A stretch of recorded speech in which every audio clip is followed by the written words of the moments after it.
Hi there, it's Roy Breton here from GardenEquipmentReview.com. Hope you're doing well. Today in this video I want to talk about Lawnmower Buying Guide 2024. So in other words, the main different types of lawnmower and sort of what types are available, an approximate cost, etc.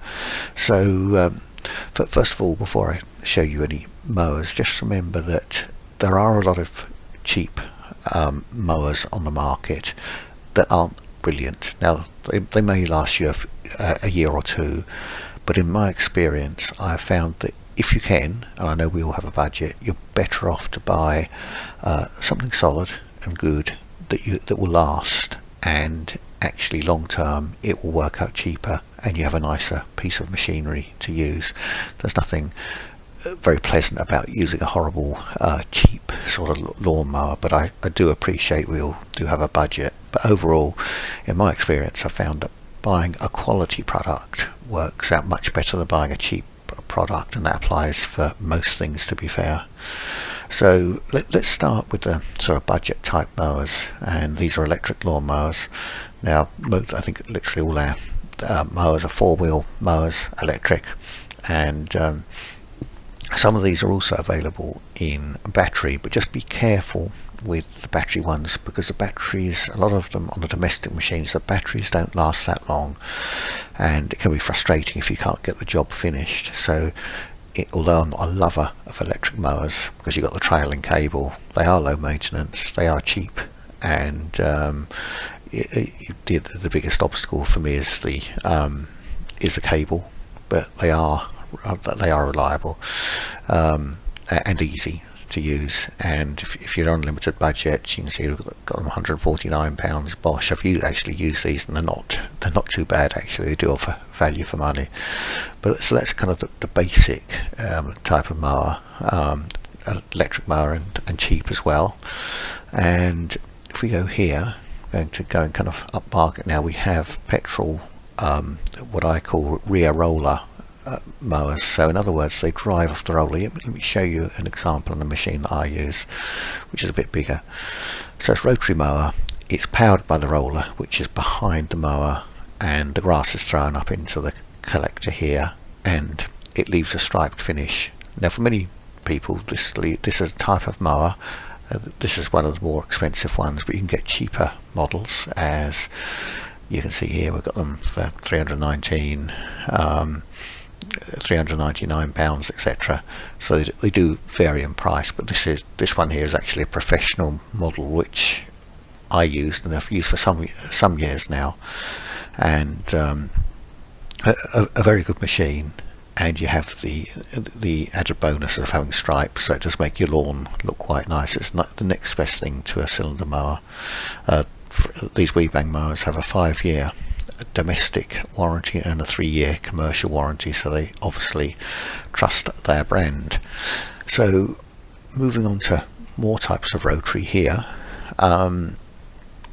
these are four-wheeled mowers. There may be the odd rear roller one like this one's been thrown in, but they should be like four-wheeled rotary mowers. Some are self-propelled, some are push.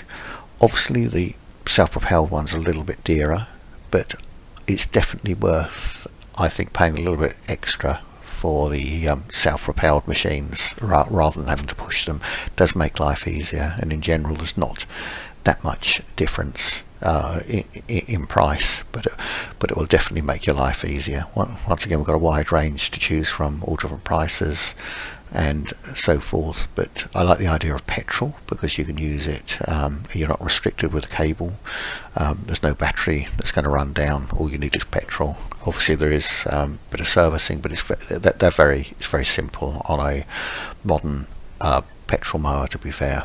And with a rotary mower you can almost cut grass in the wet within reason, providing it's not waterlogged or anything. Obviously it's better if you can cut them in the dry, but these are quite a good all-rounder and offer value for money if you just want to literally cut your grass, no stripes, but just make it look neat and tidy. So the next type are petrol hovers mowers, which are also available in electric. Now they're not quite as popular as they were a few years ago. Although I don't own a hover mower, I quite like them, as they're just quite practical for doing banks and things, and you can swing them around. I've actually always found it easier to pull them backwards, because I think as soon as you start to push on them, you push the cushion of air down, so you're almost better to drag them. But they can be quite universal, but not quite as popular as they were a few years ago. It seems like other machines have taken over. But certainly if you've got banks and things, worth looking at, because you can use a 2-stroke engine on a bank and they'll still work and are quite effective. I've done around ponds and things and even had them on a rope. It may not be the best idea, but it's a good way of getting to sort of awkward places. They're quite universal. Most hover mowers, some of the electric ones do have collectors, but the majority of them just sort of mulch the grass, so you don't really need to collect the grass. Right, the next mowers are cylinder mowers, and in some ways I wouldn't recommend a cylinder mower unless you've got a really fine lawn. It's the sort of thing they use on bowling greens and golf courses, etc. But if you really take pride in your lawn, then they're worth looking at. But they're certainly not as universal as something like this rear roller mower would be, and it would give almost as good as finish. Not quite, but almost.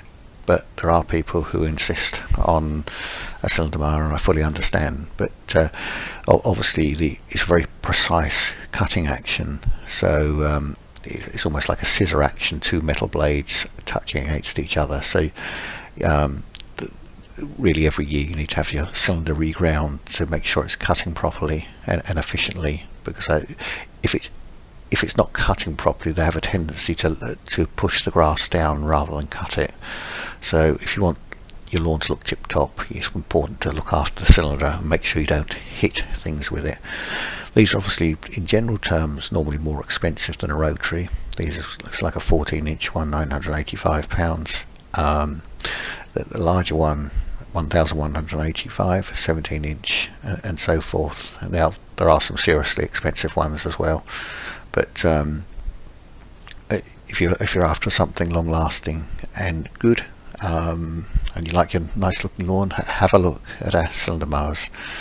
And I'm here to receive any comments that you might have any questions on.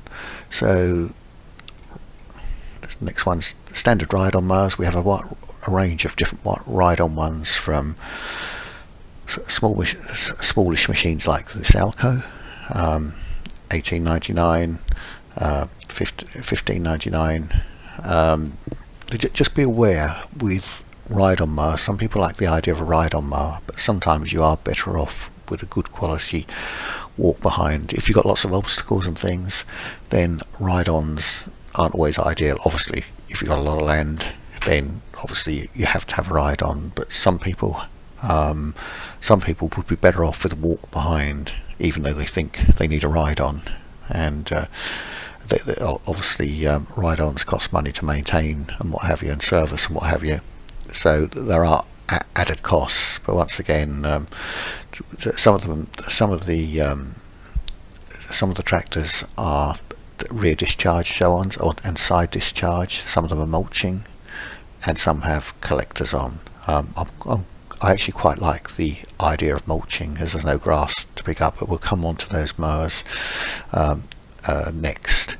What I would make sure of is, when you have one of these Rideon mowers, is make sure that you can empty the mower from your seat. There are some models where they have like 2 or 3 bags at the back, so you literally have to get off your sit-on mower to empty the box, which is, to me, defeats the point of having a Rideon mower. You want to be able to cut your grass, stay on the machine, and not having to keep jumping off. So for example, these ones you can empty the box from the seat, which is great. I don't think we've got any ones where the box is on, where you've got multiple boxes on the back, but it's not a good idea, and to me it defeats the idea of having a Rideon mower. So the next type of machine is an out front Rideon. Now these are mulching mowers, but they're articulated steer, so they're highly manoeuvrable, and you can sort of swing around trees and things, get up to things. Probably one of the most practical mowers, apart from the zero turns, which we'll look at in a moment, but certainly highly manoeuvrable. No grass to collect. They mulch, and they start around just over the £2,000 mark, 2,300 here for the smaller one, and there's all sorts of different sizes, but four-wheel drive ones and wider cut ones. But certainly the principle of these is brilliant. I've used them, and I can recommend them for manoeuvrability if you've got a large area. So the next type is mulching mowers, but push along ones or ones that drive. Now once again, I like the idea of being able to mulch, no grass to collect, which is good. It's a one less job to do, but you do have to cut your grass regularly. Otherwise, if you're cutting long grass, you cannot mulch effectively. You're supposed to cut your grass sort of really once a week in the growing season to get the right effect. But definitely worth looking at. And we don't actually have that many mulching mowers, but we've got a few here to choose from, and straightforward petrol push ones. This one's a self-propelled one, so definitely worth looking at. But you can't stripe your lawns with this type of mower. They are just wheeled mowers. There's no roller on them, so you won't get stripes. Now, these are the most manoeuvrable mowers on the market. These are 0 turns. Basically, let's click on this Stiga one. So you've got 2 large wheels at the back, which have a hydraulic motor on each wheel. You've got the caster wheels at the front, and you've got these levers, and literally you've got instant forward and reverse, and you can literally go around trees, obstacles.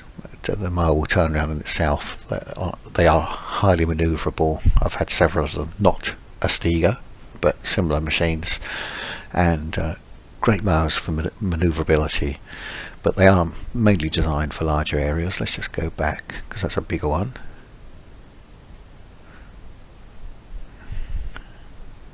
So, yeah, all different types here. Stiga, Greenworks, Snapper. Once again, all mulching mowers. Now, this is a battery one. Once again, I would just be a little bit careful with batteries, because you never quite know how long they're going to last. But a lot of people like battery stuff. I have my reservations, to be fair.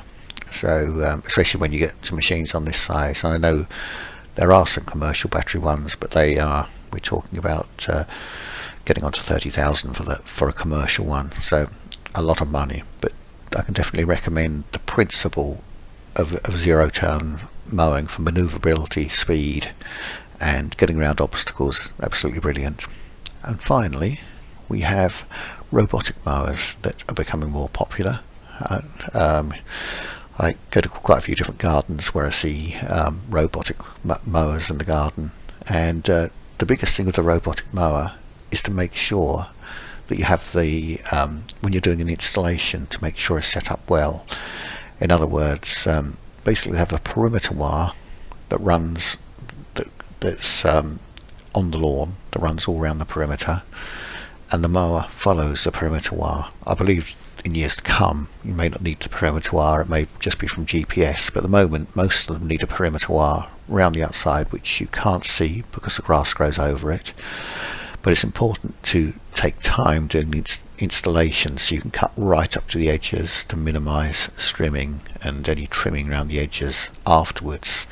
So if it's done properly, you've got very low maintenance. And these mowers, you can set them to come out at a certain time. Every day, I know someone who lets his mower out every day because he just likes it cut. And obviously these mowers mulch, you don't have to collect the grass or anything, so it's all very much a labour saving idea. And the people who have them, who I've spoken to, really seem to like them. There are some people who enjoy going out to cut their grass, but if you want to see your grass neat and kept tidy, with no stripes, then this could be the answer. And there's all different manufacturers out there, so have a look at our range, but definitely worth looking at. And one of the most popular ones I probably see are Husqvarna ones, which I don't think we've got any Husqvarna ones at the moment, but they seem to be quite popular with people, so definitely worth having a look. So if you've got any questions on the types of mower, this isn't really a detailed review of mowers, it's more just what's available, so in other words a buying guide of what's available. But once again, buy the best you can afford, as long term I believe it's cheaper, and do a bit of research before you buy. If you've got any comments on this video and blog post, please feel free to leave a comment in the YouTube comments area, and I would be pleased to try and help. Thanks very much.